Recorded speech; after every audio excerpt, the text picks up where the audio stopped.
Hello, Dr. J here with an introduction to sets. So in a little bit we're going to be talking about probability and the mathematical definition for probability, which turns out to be that probability is a function of a set. And so in order to understand probability, we need to understand what sets are and how to work with sets mathematically. So first off, sets are just collections of things. So this pack of cards right here is a collection of cards, right? So the cards are the elements in the set. Here is just a collection of dice, so this is a set. As I just said, we refer to the objects in the set as an element. So this set right here has 7 elements in this set according to the 7 dice that are in this container. Generally, we'll be using the bracket notation to write down sets. So for example, here is a set of fruit. We have an orange, an apple, and a banana as the 3 elements in this set. Here's a set of numbers, numbers 15, 52, and 101. Now, generally, we will be working with sets of numbers, and one of the reasons we want to work with sets of numbers, or that we can work with sets of numbers, is because we can always convert any other set into sets of numbers. And so, for example, in the 2 examples we have right here, if we just say that a 15 is an orange, and 52 is an apple, and 101 is a banana, then we have 2 equivalent sets. And so it just makes it a little bit easier if we always just work with sets of numbers. Now, I do want to say that typically when we work with sets of numbers, we will, by convention, write those numbers in order.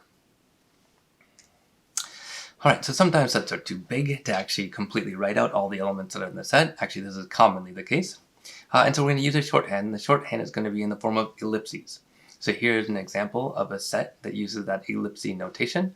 This set starts at -30, works up to -28. And then if the pattern continues, the next one would be -26, then -24. And if you continue for a while, you get to 46, then 48, and 50. So that ellipses just represents all those integers, in this case, that are divisible by 2 between -30 and 50.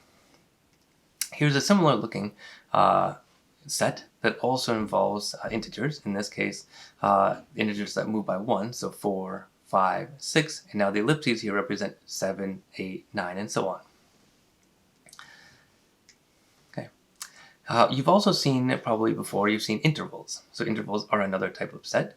So here's an open interval. It's composed of the numbers between 0 and 1, including 0 and 1. So this will include numbers like 0.5 or 1/3, for example.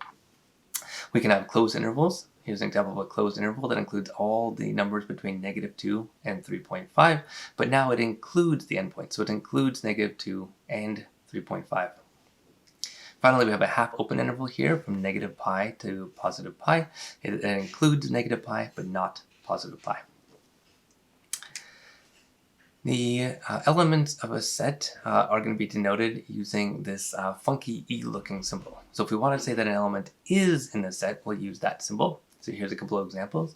The set on the right are all the positive integers that are divisible by 2, and 20 is in that set.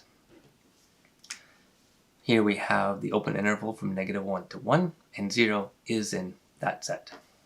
If we want to say that an element is not in the set, then we will just simply cross out that is in symbol. So we'll take that funky looking E, put a slash through it, just like we would with an equal sign, we put the slash through it. And so here's a couple of examples. So 13 is not in that set of positive integers divisible by 2, and -pi is not in that set -1 to 1. Sorry, in that interval, -1 to 1. There are some important sets that we will use quite a bit in the future. The first one is going to be the natural numbers. Now, different people have different definitions, but here for our purposes, it's going to be the most convenient to define this as including 0. So natural numbers 0, 1, 2, and so forth. We have all the integers. That'll be this blackboard Z symbol. We have the ellipses now on the left side, and so we have ... -1, 0, 1. So that means the formula goes, or the rule goes in both directions. So we go -1, -2, -3, as well as 1, 2, 3. So this is now all of the integers. The next example is all of the real numbers. So this includes basically all the numbers that we typically work with. Obviously not complex numbers for those who've used complex numbers. And then commonly we will use the positive real numbers, and we'll indicate this with this R plus notation. So this is all those numbers from 0 up, typically excluding 0. Alright, so sometimes we need to make more complicated sets than we've seen so far, and we'll do that using the colon notation, where that colon notation we will read as such that or and. So for example here, we've seen a similar interval before. This is the interval 0 to 1, which excludes 0 but includes 1. And so using this bracket notation with a colon, we might say, hey, omega, which is our notation here for an element being in this set, whatever this set is, omega is in R, right, so it's a real number, and it's greater than 0, but less than or equal to 1. Okay, so that would be one way to fully define that interval that we had before. Here's an example where we have omega is a natural number, and omega is less than 3. A similar looking set is that omega is in R, and that it's less than 3. So these look very similar, but these are actually vastly different sets. The first set, because omega has to be a natural number, is really just the numbers 0, 1, and 2.